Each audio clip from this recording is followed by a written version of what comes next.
Mari kita berdoa. Terpujilah namamu ya Tuhan, yang kasih-Nya gak pernah berhenti mengalir dalam hidup kami. Bahkan di saat kami tidak merasakan kasih Tuhan, tapi kasih Tuhan justru tetap ada dalam kami. Dari tadi kami udah bernyanyi bagi Tuhan. Tuhan sudah mendengar kami bernyanyi. Sekarang tibalah saatnya kami yang akan mendengarkan suara Tuhan lewat hamba. Oleh sebab itu, bersabdalah ya Tuhan. Di tengah-tengah banyaknya pikiran kami yang mungkin masih melanglang buana, di tengah-tengah banyaknya kekhawatiran kami bagaimana memasuki tahun 2026, di tengah-tengah banyaknya tuntutan dan sulitnya ekonomi sekarang, tapi ada pesan firman Tuhan yang mengajarkan kami, mengajak kami, menasehati kami, supaya dalam hidup ini kami harus bersukacita karena ada alasannya. Terpuji-pujilah namamu ya Tuhan. Ini kami dan kami siap mendengar sabda Tuhan hanya di dalam nama Yesus Kristus. Mari yang siap mendengar katakan amin. Amin. Silakan duduk Bapak Ibu. Salam sejahtera dari Tuhan kita Yesus Kristus. Shalom. Iya. Mari kita buka Alkitab kita dari Lukas pasal yang kedua, ayat yang ke-8 sampai dengan ayat yang ke-20. Saya akan baca dalam terjemahan Alkitab jilid yang kedua. Bapak Ibu bisa melihat di handphone, di Alkitab, atau di layar yang akan ditampilkan. Lukas 2 ayat 8 sampai dengan ayat yang ke-20. Demikian firman Tuhan di bawah judul perikop gembala-gembala. Di daerah itu ada gembala-gembala yang tinggal di padang menjaga kawanan ternak mereka pada waktu malam. Lalu berdirilah seorang malaikat Tuhan di dekat mereka, dan kemuliaan Tuhan bersinar meliputi mereka, dan mereka sangat ketakutan. Kata malaikat itu kepada mereka, "Jangan takut, sebab sesungguhnya aku memberitakan kepadamu kesukaan besar untuk segala bangsa.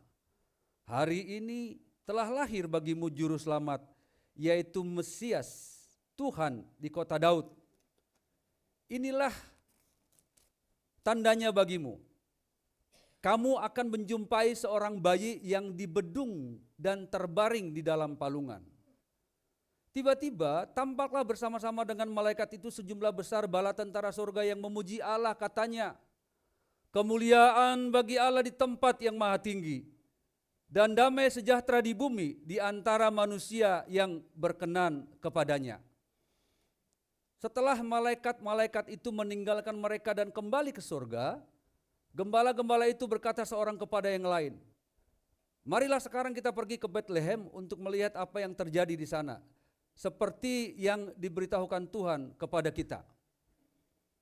Lalu mereka cepat-cepat berangkat dan menjumpai Maria dan Yesus dan Yusuf serta bayi yang berbaring di dalam palungan. Ketika mereka melihatnya, mereka memberitahukan apa yang telah dikatakan kepada mereka tentang anak itu. Semua orang yang mendengarnya heran tentang apa yang dikatakan gembala-gembala itu kepada mereka.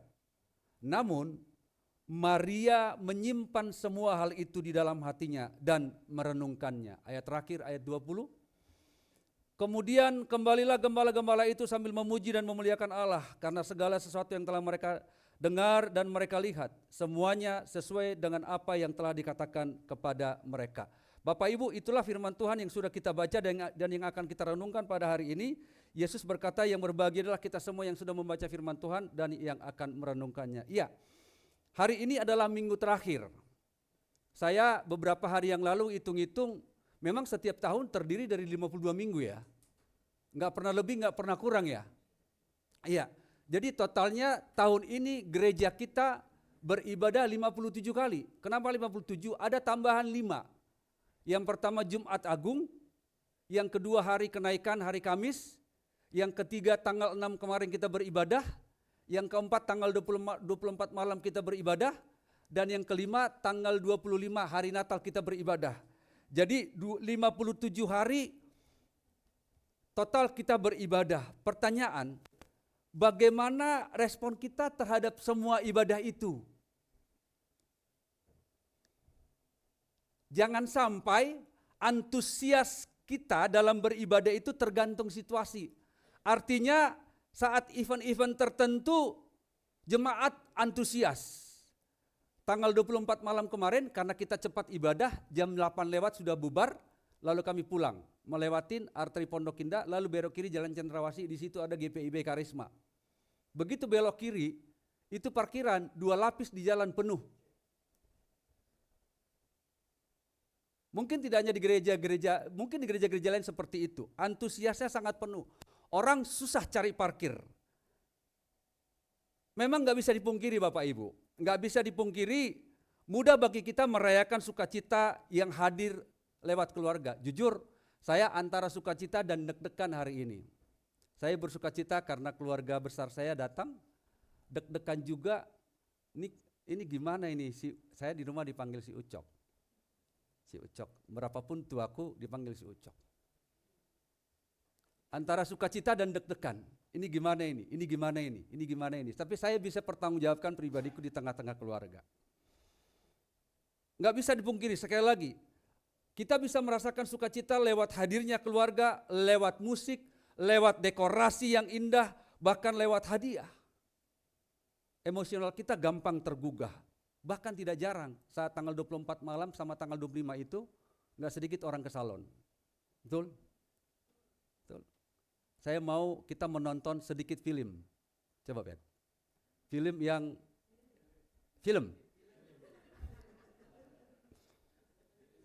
Ini film Sidul anak sekolahan. Bagaimana ekspresi seorang bapak yang sukacita. Coba lihat. Gampangnya tergugah orang tentang sukacita. Langsung gedein aja.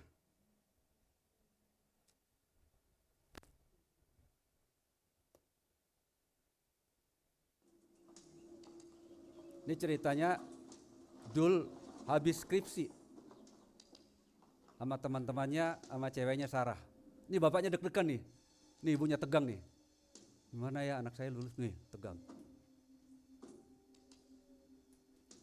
Nih, kayaknya Dul ngerjain sih, tampang-tampang gak lulus.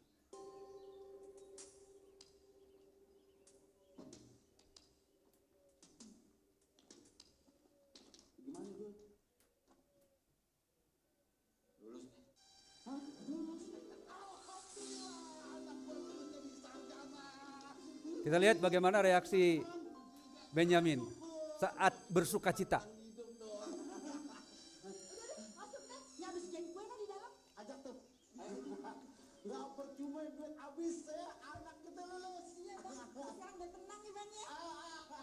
Ini dia nih.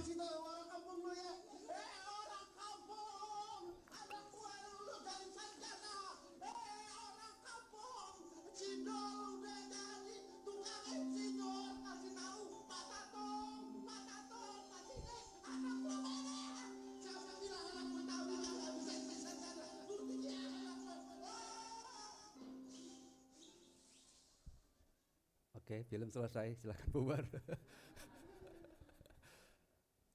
Apa yang kita lihat dari respon Benyamin? Begitu ia mendengar anaknya lulus, alhamdulillah, ia tidak duduk. Ya biasa, enggak. Orang kampung, Sidul gimana? Orang kampung, anak saya lulus, anak saya tukang insinyur. Ada sukacita yang meluap, yang ia ingin bagikan kepada orang. Mungkin enggak ada yang mendengar. Tapi sukacita itu ia ingin bagikan kepada orang-orang lewat suara dia, lewat ekspresinya dia, lewat responnya dia. Nah, mari kita lihat apa kata Alkitab tentang sukacita. Saya mengutip di Alkitab, bagaimana kita setiap beribadah ada dua. Yang pertama, Mazmur 121, 122 ayat 1. Mungkin bisa ditampilkan Bet, saya baca buat kita. Ini nyanyian ziarah Daud. Kita baca sama-sama deh. Ada dua ayat nih, 1, 2, 3. Nyanyian ziarah Daud. Aku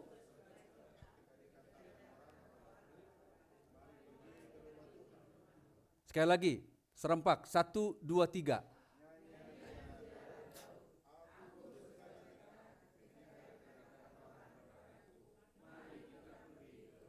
Yes. Yang kedua, Mazmur 43 ayat 4. Kita baca sama-sama lagi. 1, 2, 3.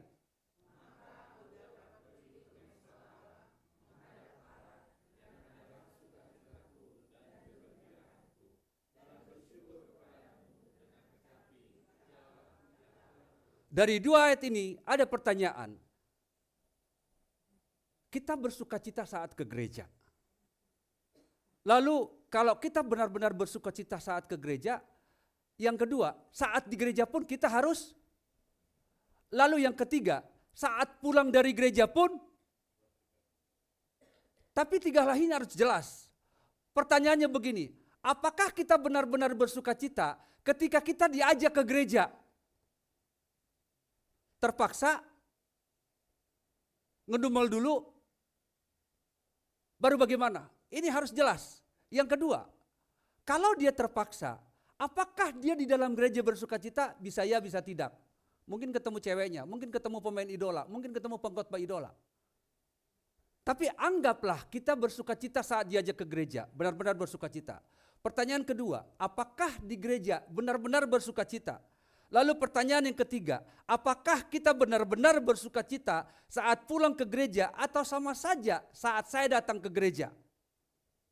Atau jangan-jangan Bapak Ibu Saudaraku terkasih, sukacita kita itu tergantung situasi. Nah, lewat bacaan kita tadi itu, lewat firman Tuhan kita itu mengajak dan mengarahkan kita kepada sumber sukacita yang lebih dalam. Lewat firman Tuhan kita itu mengajak dan mengarahkan kita bahwa sumber sukacita kita itu yang sebenarnya adalah sumber sukacita yang lahir dari perjumpaan dengan Yesus Sang Juru Selamat. Mari kita lihat, kita baca pelan-pelan. Ini kalau saya ada dalam kisah ini adalah momen yang saya tidak akan pernah lupakan. Dalam Lukas 2 ayat yang ke-8. Dia bilang begini, ayat 8. Di daerah itu ada gembala-gembala yang tinggal di padang menjaga kawanan ternak mereka pada waktu malam. Coba bayangkan, gembala ini sedang duduk-duduk ngobrol 3, 4, 5 orang. Lagi ngobrol, mungkin ada yang main seruling, ada yang main kecapi, oke? Tengah malam gelap, coba kita bayangkan, ada situasi itu. Tengah malam gelap, lalu Alkitab berkata di ayat yang ke-9, lalu berdirilah malaikat Tuhan di dekat mereka. Mereka tidak sedang ngapa-ngapain, tapi mungkin mereka hanya ngobrol aja. Tiba-tiba kata berdiri ini adalah dia berdiri di atas tanah, artinya sedang melayang-layang. Coba kita bayangkan, malam hari lagi ngobrol, tiba-tiba ada malaikat Tuhan berdiri di atas mereka, dan tidak hanya itu, Alkitab mencatat seorang malaikat Tuhan dan dekat mereka, kemuliaan Tuhan bersinar meliputi mereka. Apa yang terjadi? Alkitab benar-benar mencatat mereka ketakutan yang amat sangat. Coba kita bayangkan. Oke, mereka gembala yang katanya pekerjaannya hina, katanya pekerjaannya sering disangsikan karena mereka suka nyuri domba, katanya hilang dimakan bangsa padahal mereka jual. Tiba-tiba ada malaikat Tuhan berdiri begini. Coba kita bayangkan, berdiri. Lalu bersinar meliputi mereka. Saat mereka terengah-engah melihat satu dengan yang lain, tiba-tiba dalam jumlah yang banyak datang beribu-ribu berlaksa-laksa malaikat. Lalu bernyanyi, kemuliaan bagi Allah di tempat yang maha tinggi. Apalagi tuh? Coba. Situasi yang begitu dingin, begitu gelap, tiba-tiba ada suara yang begitu merdu, malaikat Tuhan bernyanyi bukan dalam jumlah yang sedikit. Lalu apa kata malaikat Tuhan? Jangan takut, sebab sesungguhnya aku memberitakan kepadamu kesukaan besar untuk segala bangsa. Saya mau tanya dong, dalam keadaan takut begitu, ada informasi, mereka mereka connect 100% atau setengah-setengah? Lagi takut begitu, tiba-tiba malaikat bilang, jangan takut, sesungguhnya aku memberitakan kepadamu kesukaan besar, hari ini telah lahir bagimu seorang juru selamat. Dalam keadaan seperti itu kita bisa menyerap 100% enggak? Misalnya begini, kalau ada orang langkah dari situ, tak ketahuan, atau orang naik dari lift, bunyi, kalau nyampe di lantai ini bunyi, tak, lalu buka, ketahuan kan? Tapi tiba-tiba berdiri di antara Pak Yosua dan Pak Gembala duduk seseorang. Gimana responnya? Pasti Pak Yosua dan Pak Gembala pasti lihat begini. Lalu mereka masih concern enggak tentang khotbahku? Enggak kan? Tapi apa yang terjadi dengan para gembala? Ketika malaikat bilang jangan takut, respon mereka yang selanjutnya apa? Kita lihat. ayat yang ke-15. Setelah malaikat-malaikat itu meninggalkan mereka dan kembali ke surga, gembala itu berkata seorang kepada yang lain, marilah sekarang kita pergi ke Bethlehem untuk melihat apa yang terjadi di sana, seperti yang diberitahukan Tuhan kepada kita. Ini adalah ketaatan. Di tengah-tengah mereka takut, di tengah-tengah mereka masih separuh menyerap apa kata malaikat itu, tapi mereka tetap pergi. Dan ayat 16 berkata begini, lalu mereka cepat-cepat berangkat menjumpai bayi Yesus. Kata cepat-cepat ini apa? Ada 3 hal. Yang pertama, seketika itu takut mereka hilang. Yang kedua, mereka tidak menghiraukan gelapnya malam. Karena dari padang penggembalaan ke tempat Maria dan Yusuf dan bayi Yesus terbaring itu kurang lebih ada 3 mil. Jadi kurang lebih ada 10-20 menit perjalanan, sejauh 10 sampai 20 mil. Yang ketiga, tidak menghiraukan kambing domba mereka harus ditinggalkan, padahal itu malam hari, rawan pencuri, rawan binatang. Tapi mereka sedang seketika itu juga takut hilang, tidak menghiraukan gelapnya malam, lalu tidak menghiraukan kambing domba mereka, ditinggalkan begitu saja. Mau hilang, mau apa, mereka gak pikirkan. Kenapa? Ada antusias yang begitu besar, ingin bertemu dengan bayi yang malaikat katakan, benar gak seperti itu? Jangan-jangan, tapi saya pikir, para gembala tidak ada berpikir begini, udah aku takut bro, jangan-jangan itu bohong, udah kita lihat aja dulu. Enggak. Mereka bersegera, kata Alkitab. Begitu mereka melihat, apa respon mereka kembali? Saya baca ayat yang ke-16 lagi. Lalu mereka cepat-cepat berangkat dan menjumpai Maria dan Yusuf serta bayi yang berbaring dalam palungan. Ketika mereka melihatnya, mereka memberitahukan apa yang dikatakan kepada mereka tentang anak itu. Artinya apa? Apa yang dikatakan kepada malaikat, apa yang mereka dengar dan mereka lihat, begitu mereka sampai di kandang domba itu, berarti fix 100% sama, tanpa diragukan. Benar? Lalu kita lihat apa respon para gembala.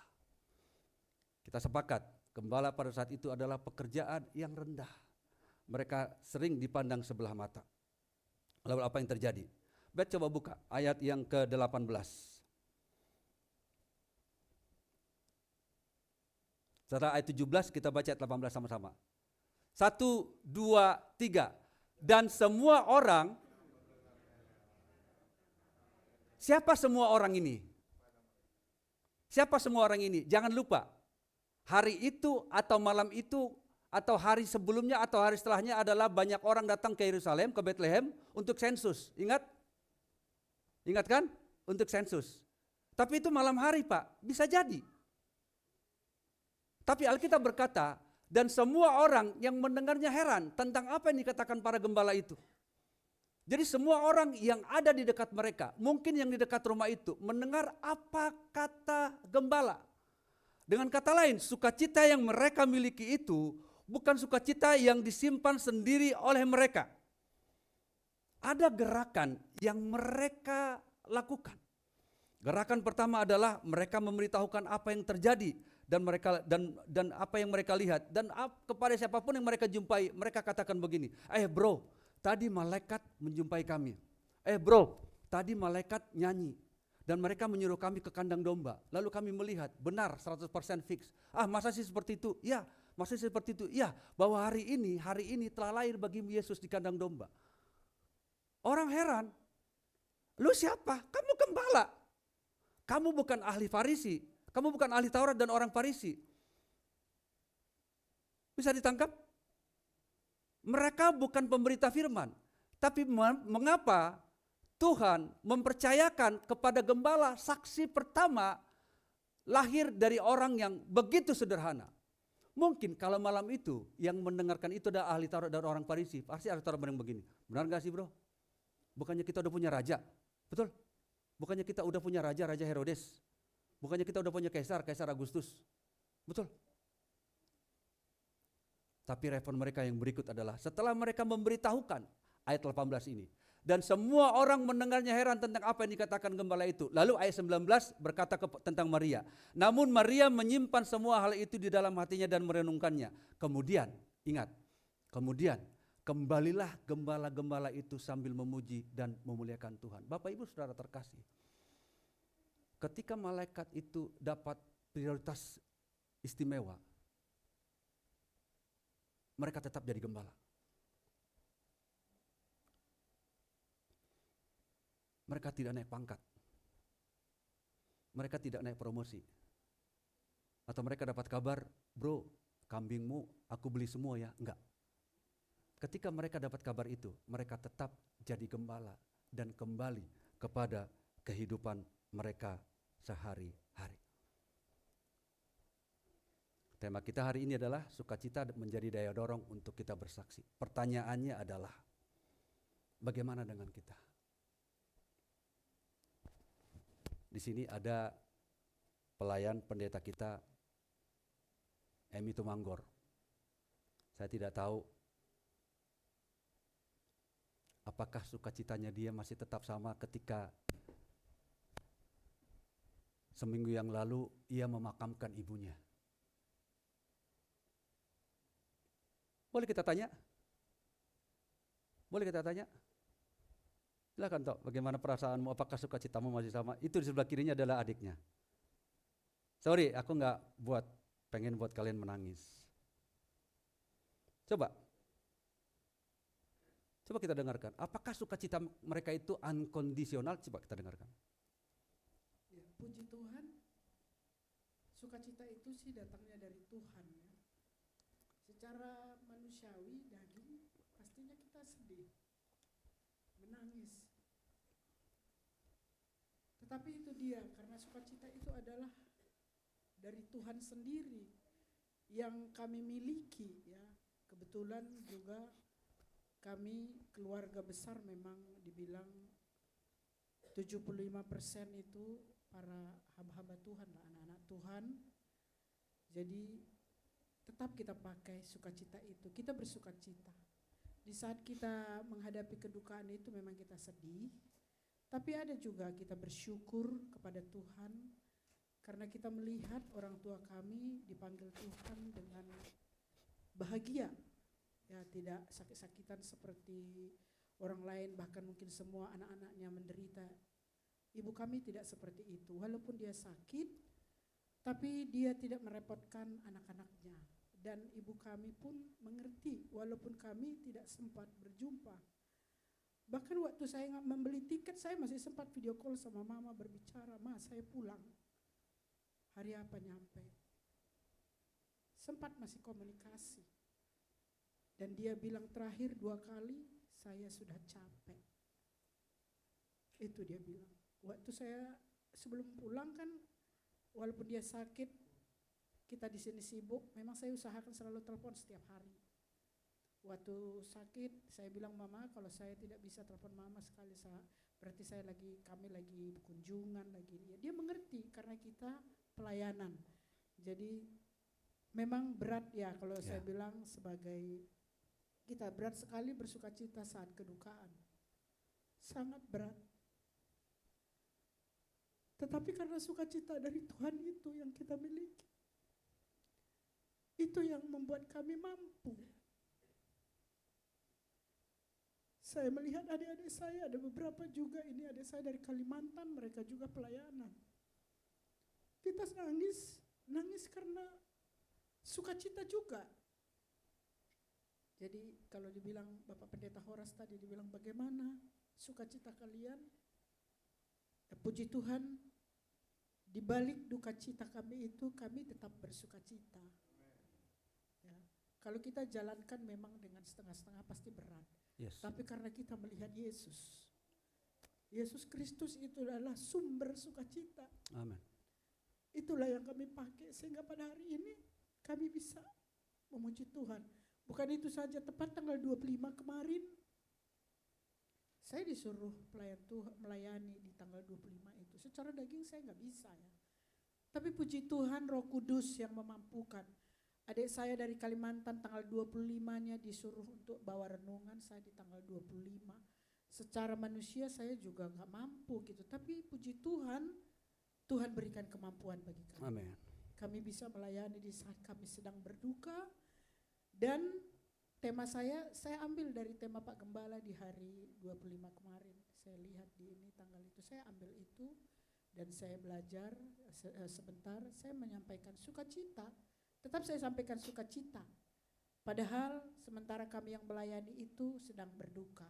Tapi kami bisa membagikan sukacita itu bersama jemaat yang ada di Manduamas, gereja Gepkin bersama membangun.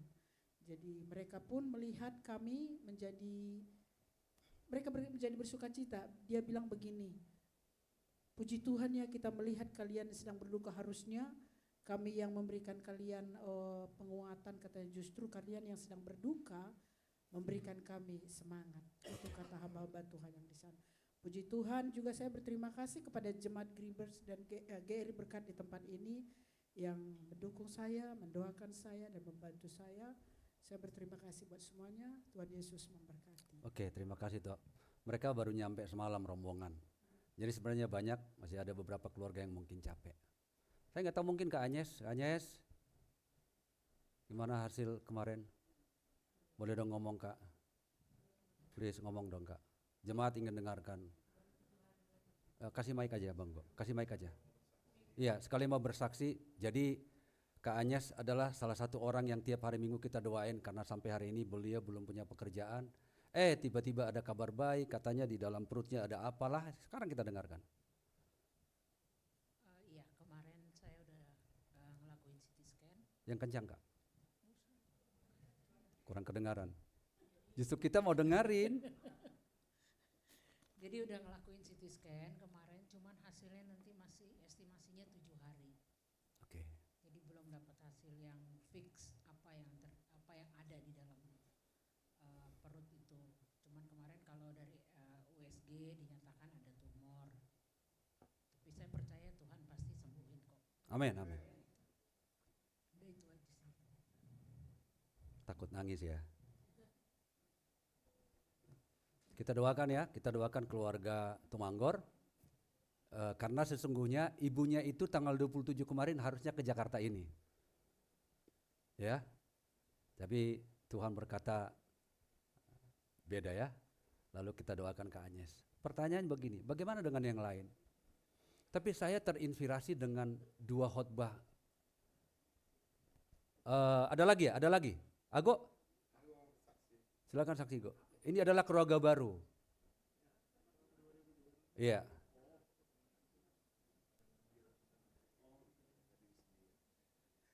Silakan Go. Ya, saya bersaksi singkat aja bahwa menuju pernikahan saya di bulan Mei kemarin, jujur kami kekurangan dana. Tidak ada sumber dana yang pas untuk menjalankan pernikahan itu. Tapi entah bagaimana caranya, memang Tuhan luar biasa, sukacita. H-1 sebelum nikah uangnya ada.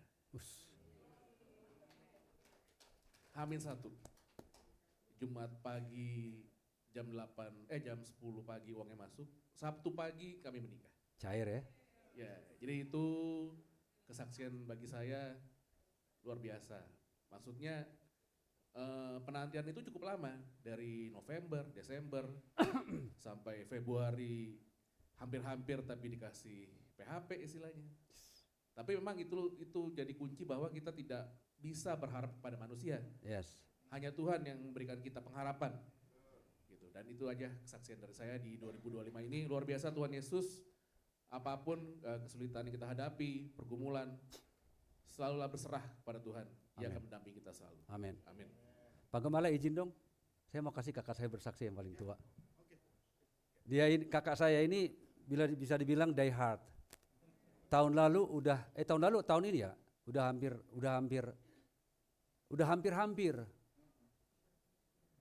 Iya, tapi kemarin semua jemaat GRIP menikmati masakannya. Boleh sebentar 3 menit aja Kak. Shalom. Shalom. Puji Tuhan. Mungkin Atau kakak kesini aja Kak. Ya. Kami bersaudara 8 orang. Ini anak pertama, saya anak terakhir. Abang saya anak keempat. Oh. Biasanya Gribers kayak gini, ada kesaksian keluarga. Selamat Natal, selamat hari Minggu buat kita semua. Saya adalah kakaknya Pendeta Horas, kita 8 bersaudara. Kak, ada supaya nggak itu suaranya feedback. Saya nomor 1, dia nomor 8, dan nomor 4 ada di sini sekarang. Tadi udah saya kasih tahu. Jadi kalau saya itu, anak saya ada 2 di sini, kalau paling Dari yang 4 orang. belakang, dari 4, jadi abang kakaknya nggak bisa ikut karena punya kegiatan sendiri juga. Yang saya mau saksikan memang seperti Pendeta Horas bilang tadi, tahun lalu itu saya dari April sampai Juli saya masuk di dalam 7 rumah sakit, ya. Sampai saya dibawa ke PON, termasuk dia yang bawa saya di mobil. Tapi itulah kemurahan dan kebaikan Tuhan dalam hidup saya. Ini di sini ada harus dibolongin supaya selang itu bisa masuk langsung ke jantung. Dan saya dibilang masuk ICU. Tapi saya bilang sama mereka, enggak. Saya trauma dengan ICU almarhum suami saya. Gitu. Akhirnya mereka bilang, oke, tapi tidak bisa dikunjungin. Pertama saya di Premier Bintaro, Mei saya di Sakit Pondok Indah. Pondok Indah, tapi sempat juga dibawa ke Fatmawati. Jadi saya Juni juga kembali saya masuk ke Pondok Indah setelah dari Premier. Juli juga saya masuk di Rumah Sakit Pondok Indah. Dan memang kata dokter kalau dilihat-lihat seharusnya saya memiliki 5,3 apa yang kurang dalam tubuh saya hanya tinggal memiliki 1,4. Jadi kalau orang lain katanya sudah koma. Tapi saya masih sadar dan saya tidak mau masuk ICU. Ya Tuhan Yesus baik bagi saya. Karena kenapa saya bilang begitu? Saya juga sampai transfusi toh. Transfusi di Julinya. Pas waktu itu gereja minta Horas untuk khotbah di gereja kita, tapi saya tidak bisa waktu itu. Tapi yang saya juga bersyukur sama Tuhan, waktu tanggal 14 tahun lalu itu, mama kita berusia 86 tahun, tanggal 14, saya baru keluar dari rumah sakit. Waktu itu, minggu berikutnya, mama kita meninggal, dipanggil Tuhan, tanggal 22 Juli, seminggu setelah ulang tahunnya. Karena saya harus ada tindakan di rumah sakit di apa itu yang di bukan Fatmawati, Deborah, rumah sakit apa? Siloam. Bukan. Siloam. Rumah sakit pokoknya ada di apalah itu yang di Lebak Bulus, Mayapada. Oh. Jadi mama itu meninggal di hari Senin. Saya sudah periksa semua hasil dokter saya untuk dibawa ke rumah sakit Mayapada. Waktu mama meninggal, dicoba profnya dihubungin supaya saya boleh pulang. Tapi beliau nggak bisa, sampai pendeta bilang mungkin karena profesor, katanya begitu ya. Jadi tapi kita memutuskan, saya bilang saya harus pulang. Saya harus pulang dengan catatan saya di kursi roda dan harus masuk ke ruang rumah sakit bandara. Jadi di bandara diperiksa di dulu. Di bandara saya harus diperiksa oleh dokter, saya layak terbang nggak? Ya. Tapi itulah kebaikan Tuhan. Saya dicek di situ di rumah sakit penerbangan itu, saya layak terbang.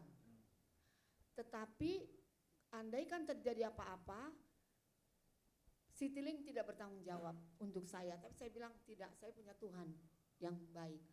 Jadi kami satu pesawat di sana, saya hanya bisa lihat mama untuk terakhir kali walaupun saya tidak bisa mengantar beliau sampai ke pemakaman. Karena saya besok ada tindakan di Rumah Sakit Mayapada. Karena saya dibawa sebagai pasien.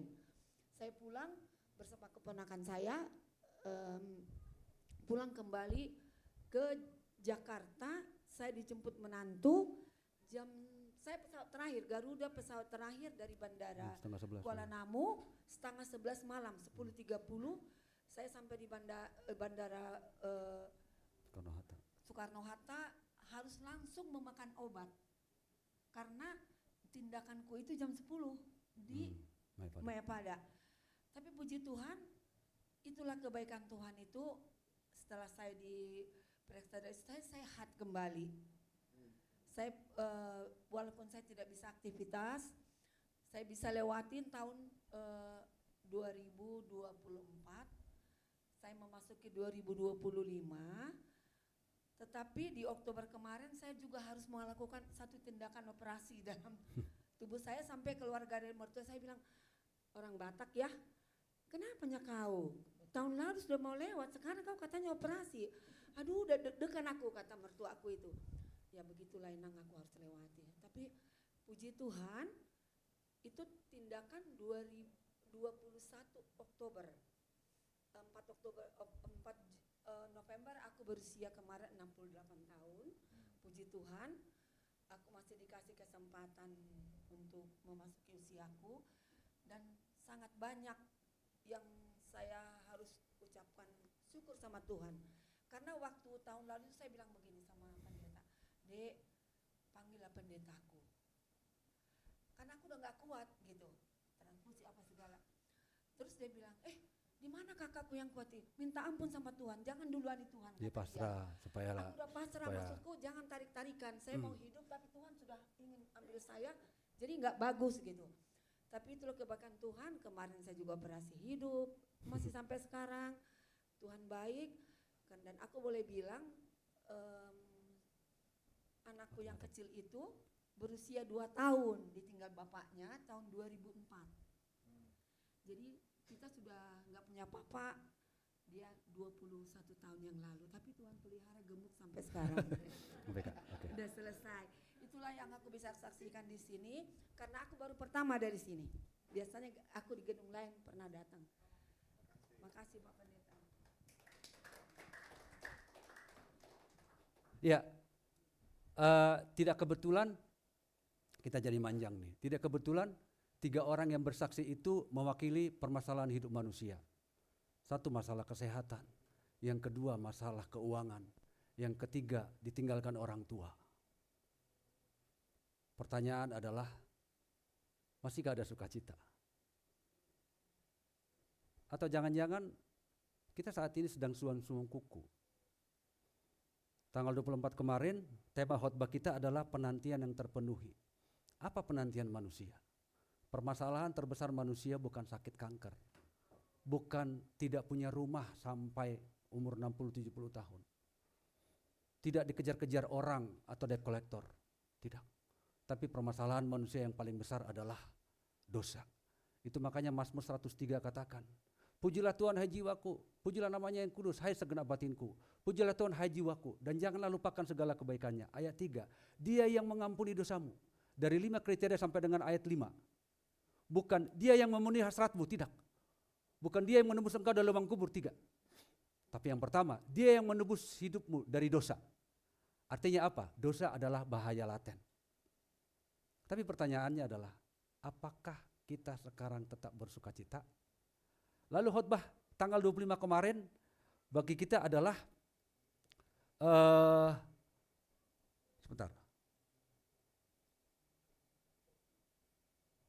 kasih karunia yang merangkul. Sampai Pak Pendeta bilang, stola ini adalah lambang Allah merangkul. Salib ini, pita ini adalah Allah merangkul. Jadi coba bayangkan, kita sudah diselamatkan Tuhan dengan waktunya Tuhan datang ke dunia. Kita tidak hanya diselamatkan, lalu Allah merangkul kita. Tapi jika 7 kriteria ini ada pada kita, berarti kita ada pada titik suam-suam kuku. Coba dengar, kalau 7 kriteria ini ada pada kita, berarti kita ada pada titik suam-suam kuku. Yang pertama, menurut Wahyu 3 ayat 16, boleh tampilkan Bet.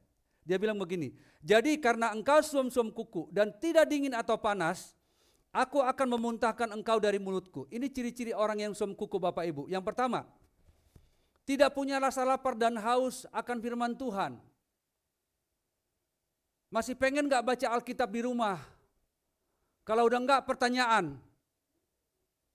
Atau doa itu sesuatu yang rutinitas. Atau baca Alkitab itu membosankan. Itu yang pertama. Ciri-ciri orang yang suam-suam kuku. Yang kedua, gampang kompromi terhadap dosa dan tidak ada rasa teguran di hati. Tidak punya rasa bersalah. Ada, udah tahu salah, enggak peka terhadap teguran.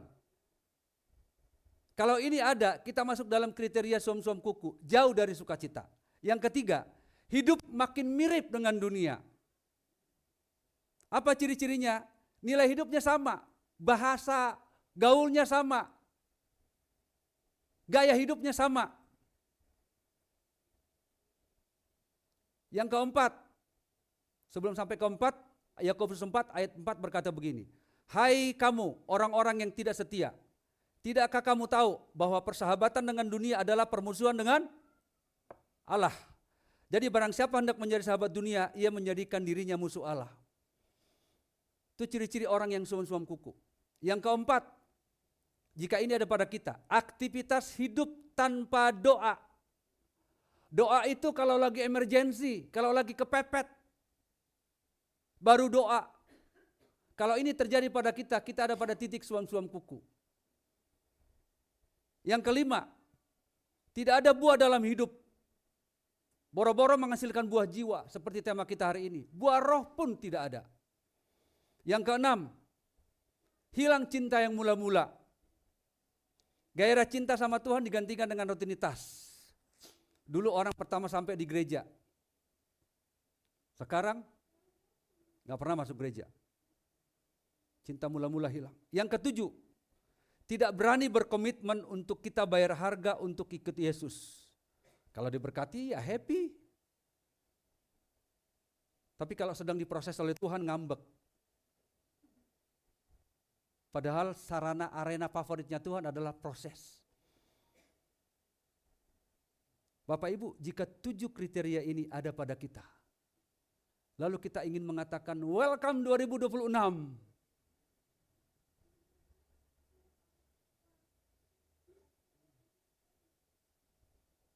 Kita kalah sama gembala yang dipandang sebelah mata sama orang, yang dipandang hina sama orang.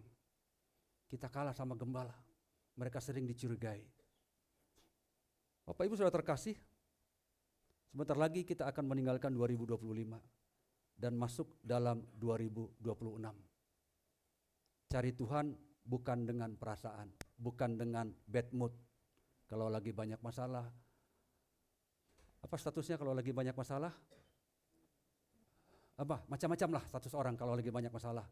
Tuhan sedang membentuk aku. Gimana sedang membentuk aku? Kamu gak pernah ke gereja.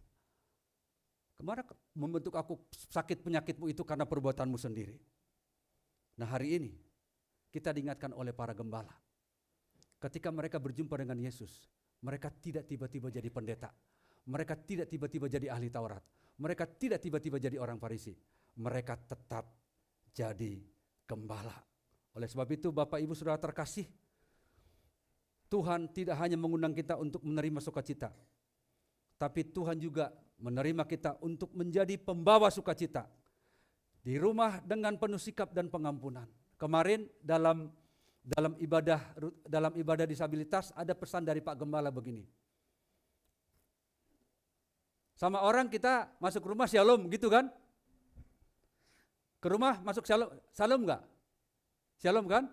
Kita ketemu orang, misalnya ketemu di restoran kita katakan shalom gitu kan? Lalu Pak Gembala kasih contoh yang sederhana. Lucu tapi menggelitik. Pernah enggak saudara, mama ke papa atau kakak ke adik minjam remote ya? Minjam remote lalu berkata, "Dek, shalom, pinjam dong remote-nya."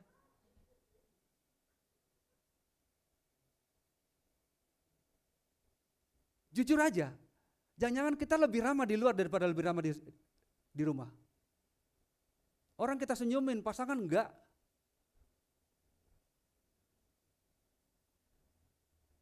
Kalau ini ada pada kita susah jadi pembawa sukacita. Ini ciri-cirinya. Di rumah dengan sikap penuh kasih dan pengampunan. Di tempat kerja dengan kejujuran dan teladan hidup. Bangsa ini hilang kejujuran dan teladan hidup. Orang berlomba-lomba untuk memperkaya diri sendiri. Di lingkungan dengan kepedulian dan kepedulian nyata dan perhatian. Ayat terakhir, coba Bet. Mazmur 40 ayat 11. Yuk kita baca yuk, ini ayat terakhir. Kita baca sama-sama. 1, 2, 3. Keadilan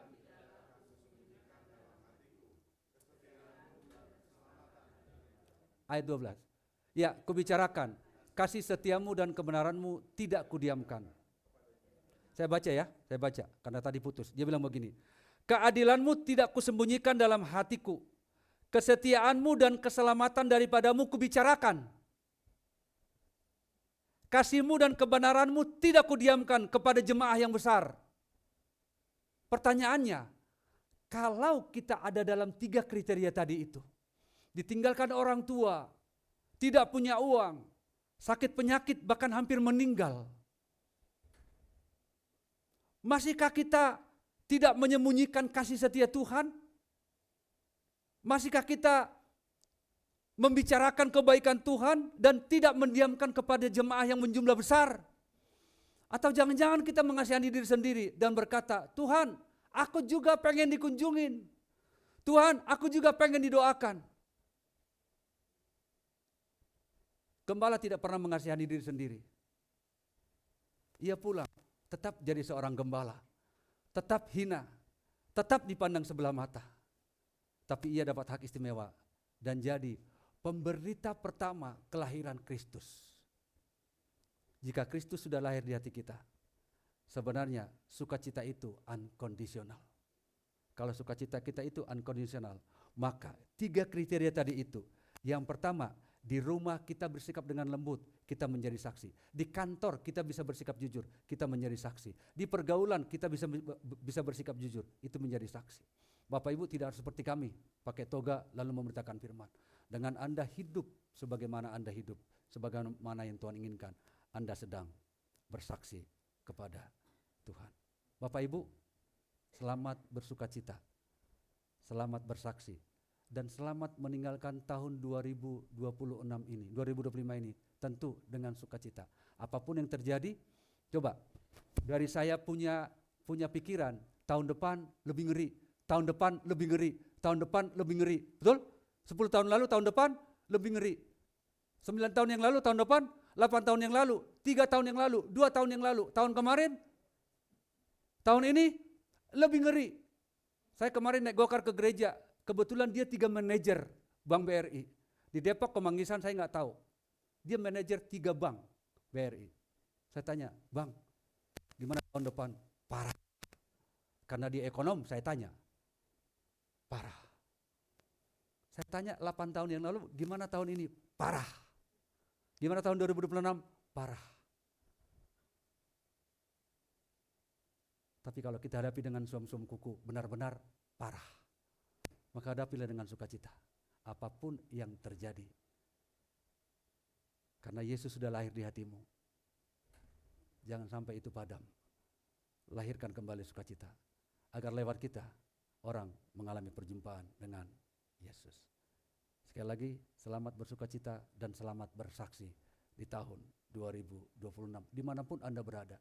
Anda tukang masak seperti kakak saya, Pak Yosua, di kampus, dimanapun, selamat bersaksi di tahun 2026. Saya sih berjanji dalam diri sendiri, Pak Gembala, ini di hadapan keluarga saya. Semoga tahun 2026 saya bawa jiwa lagi ke GRI ini. Bawa jiwa, bawa jiwa, bawa jiwa. Tuhan Yesus memberkati. Amin. Mari kita berdoa. Tuhan Yesus, kami sudah selesai mendengarkan sabda Tuhan.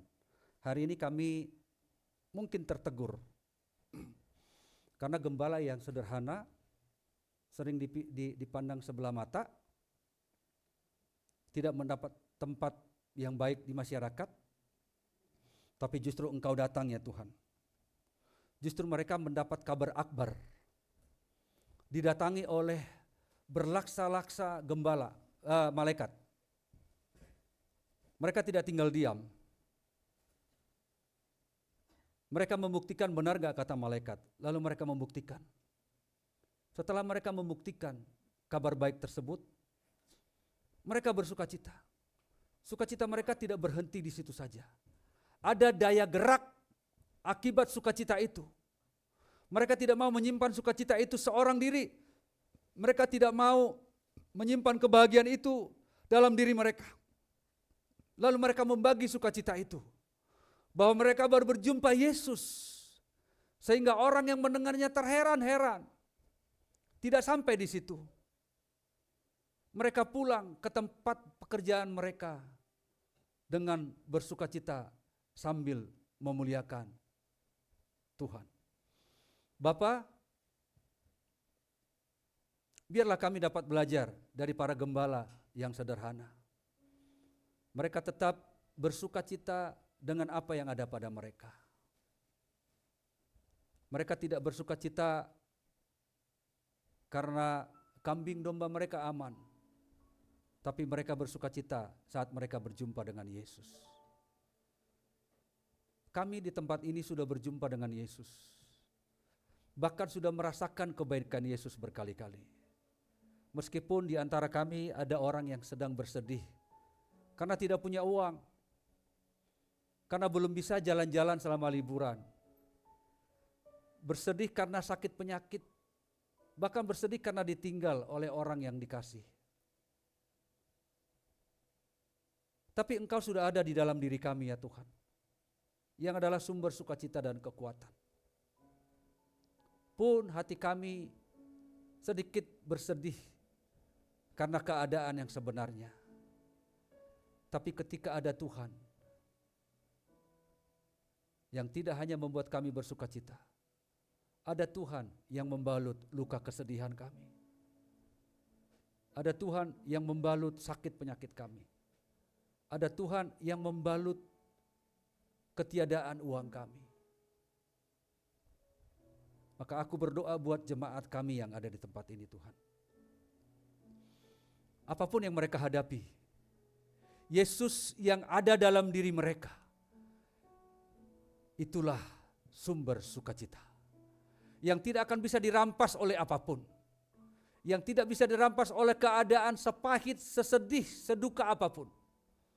Karena Tuhan kami jauh lebih besar dari setiap masalah yang ada di dunia ini.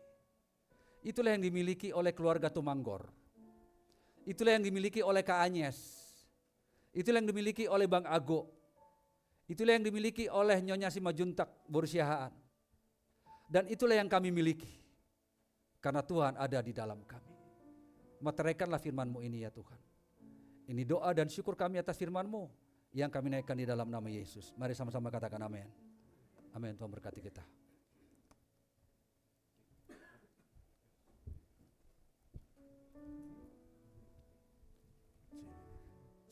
Cek. Saudaraku, Ayub bilang begini, Tuhan yang memberi dan Tuhan yang mengambil, terpujilah Tuhan.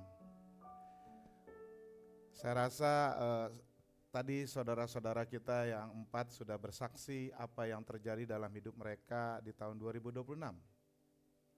Ago tadi bilang 2025. Tadi Ago itu temanya Tuhan memberi, betul ya? Tetapi Emi mengalami Tuhan mengambil ibunya. Atau mungkin ada juga orang yang merasakan Tuhan mengambil kesehatan saya. Tapi mampukah kita di ujung tahun 2025 ini sama seperti Ayub, di akhirnya apa dia katakan? Tuhan yang memberi, Tuhan yang mengambil, terpujilah nama Tuhan. Kita akan masuk ke dalam perjamuan kudus. Saya akan membacakan firman Tuhan mengenai penetapan perjamuan kudus dari 1 Korintus 11 ayat 23 sampai 26. Sebab apa yang telah kuteruskan kepadamu telah aku terima dari Tuhan, yaitu bahwa Tuhan Yesus pada malam waktu ia diserahkan mengambil roti, dan sesudah itu ia mengucap syukur atasnya, ia memecah-mecahkannya dan berkata, inilah tubuhku yang diserahkan bagi kamu, perbuatlah ini menjadi peringatan akan aku.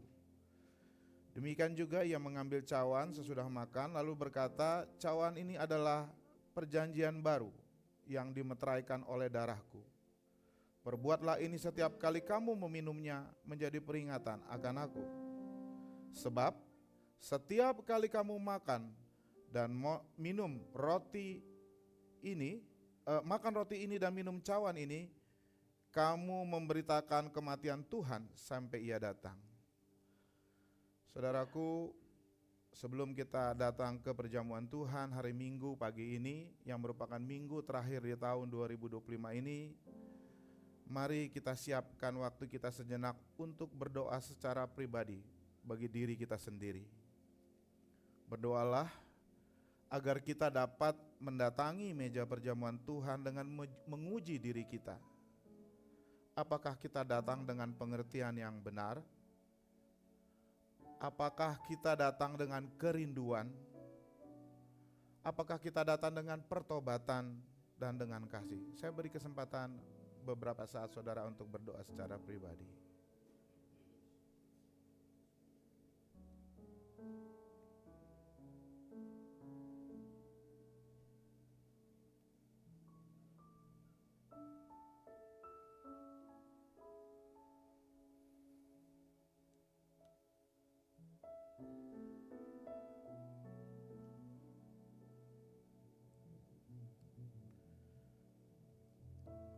Tadi Pendeta Horas mengatakan dari Mazmur 122 ayat 1 bahwa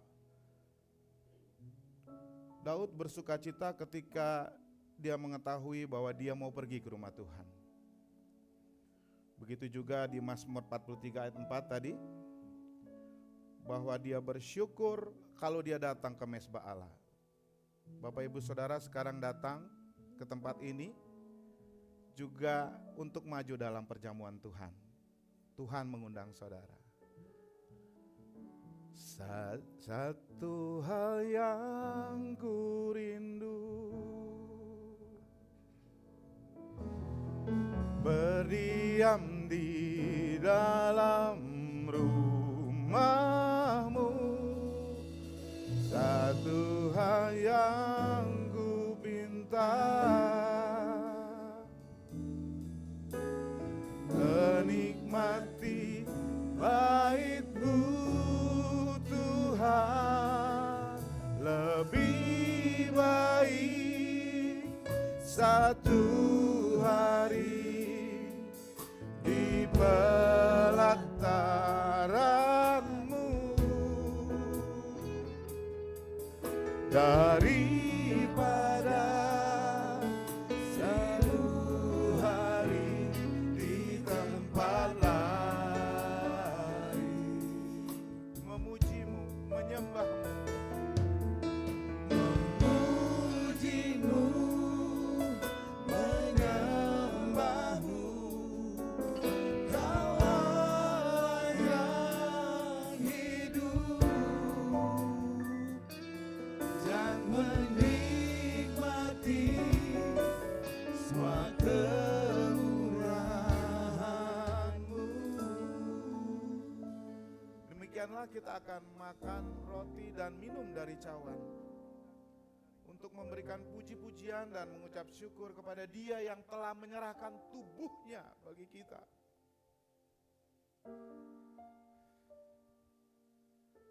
Oleh Roh Kudus kita mengambil bagian dalam persekutuan dengan Dia sambil menanti-nantikan kerajaan Allah. Sekarang ini kita sudah memperoleh hidup yang kekal, dan kita sudah dapat kedudukan sebagai anak dalam kemuliaan. Bahkan sebagai satu tubuh, kita telah bersekutu seorang dengan yang lain dengan kasih agape. Saudara yang dikasihi Kristus, agar supaya kita dikenyangkan oleh roti surga, yakni Yesus Kristus, janganlah hati kita melekat pada roti dan anggur yang kelihatan ini,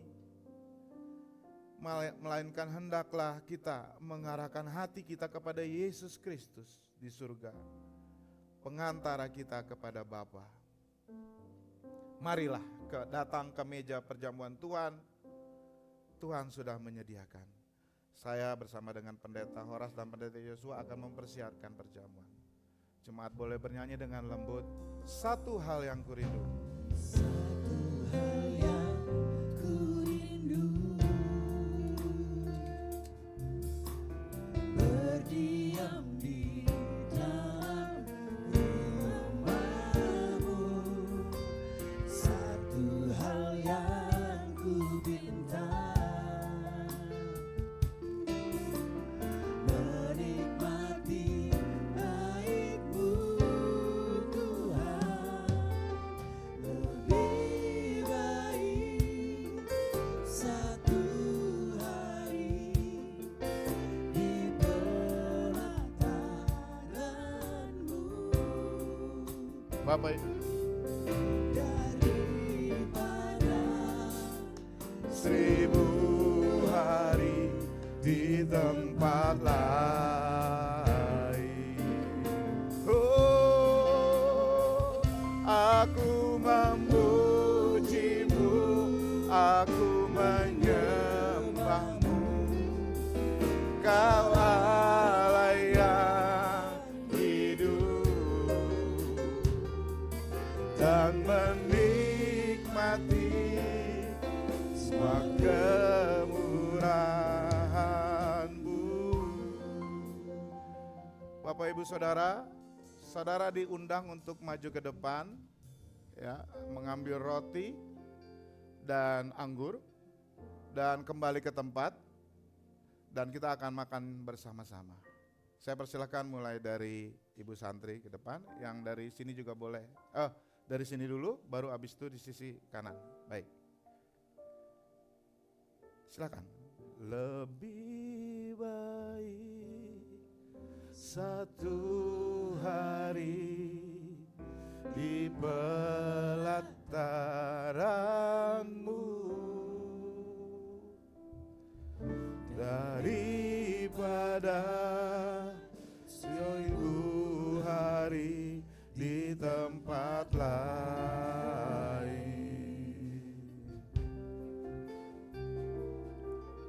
Memuji-Mu, menyembah-Mu, Kau Allah yang hidup dan menikmati semua pemurahan-Mu. Kita nyanyi dari awal, yang wanita saja. Satu hal yang kurindu. satu hal yang kurindu, berdiam di dalam rumah-Mu. Satu hal yang ku pinta, Yang wanita boleh berdoa, yang pria nyanyikan, satu hal yang ku rindu. Satu hal yang ku rindu, berdiam di dalam rumah-Mu. Satu hal yang ku pinta, menikmati bait-Mu. Habis ini turun ya. Lebih baik satu-satu 1000 hari di enggak, kau tetap di sana. Oh habis. Maaf. Di tempat lain.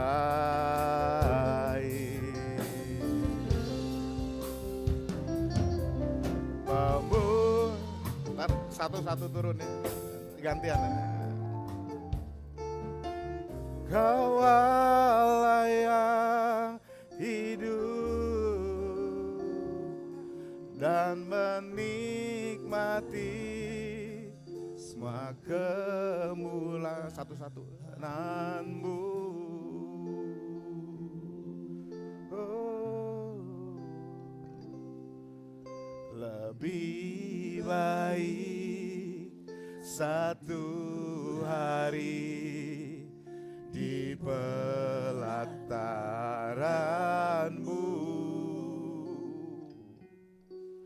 daripada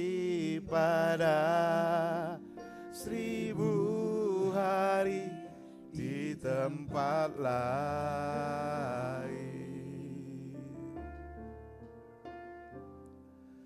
Memujimu, menyembahmu, Kau Allah yang hidup dan menikmati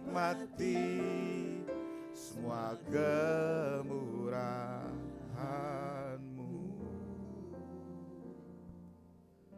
Roti yang adalah persekutuan dengan tubuh Kristus.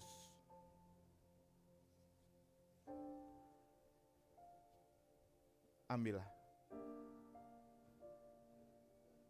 Ambillah. Jemaat saya undang berdiri.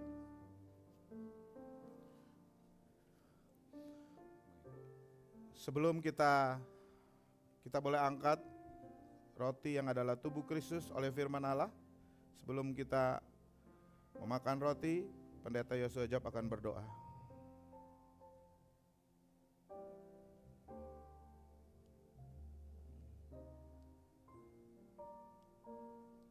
Yang itu.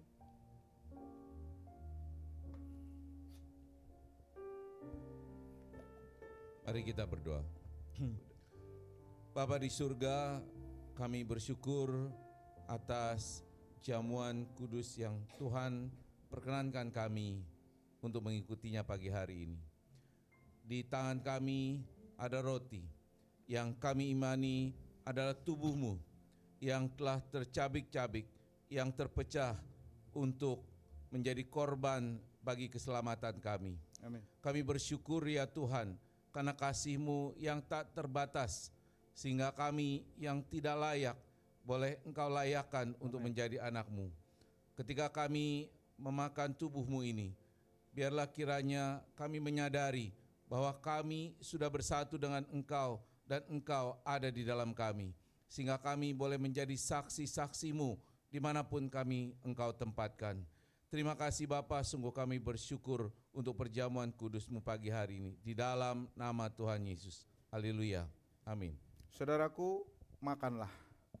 Ingat dan percayalah bahwa tubuh Tuhan kita Yesus Kristus telah dipecahkan sebagai pendamaian yang sempurna bagi segala dosa kita.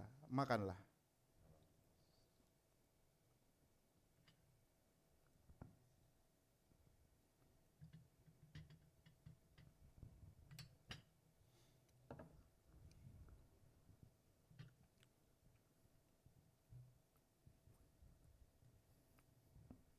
Cawan pengucapan syukur yang atasnya kita mengucapkan syukur ialah persekutuan kita dengan darah Kristus.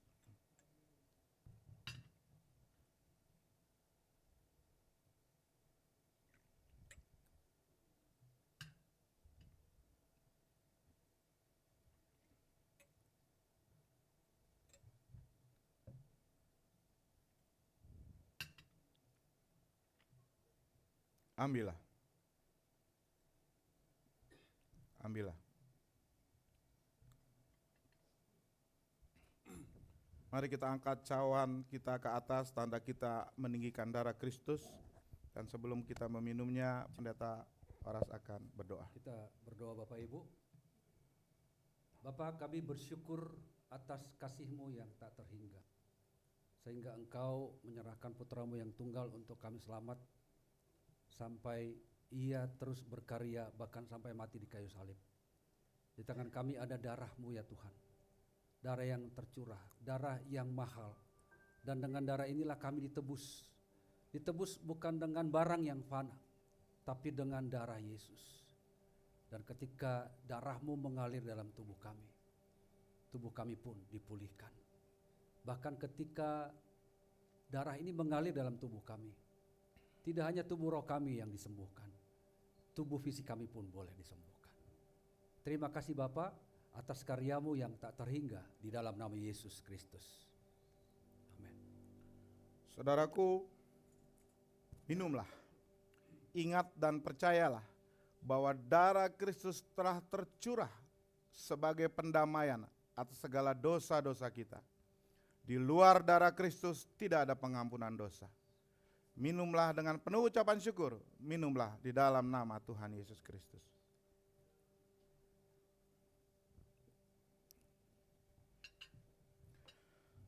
Sebab setiap kali kamu makan dan minum roti ini dan minum cawan ini, kamu memberitakan kematian Tuhan sampai Ia datang. Kami memuji kebesaran-Mu. Kami memuji kebesaran-Mu. Ajaib Tuhan, ajaib Tuhan,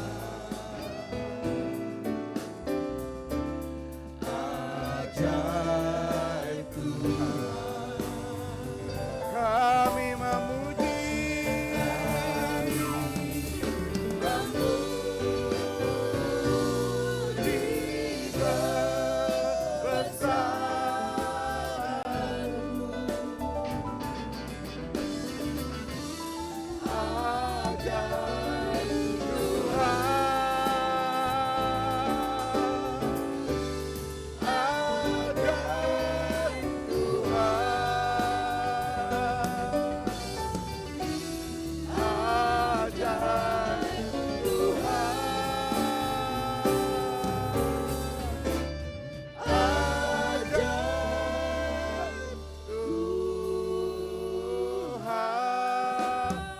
sorak-sorai kemuliaan bagi Tuhan Yesus Raja.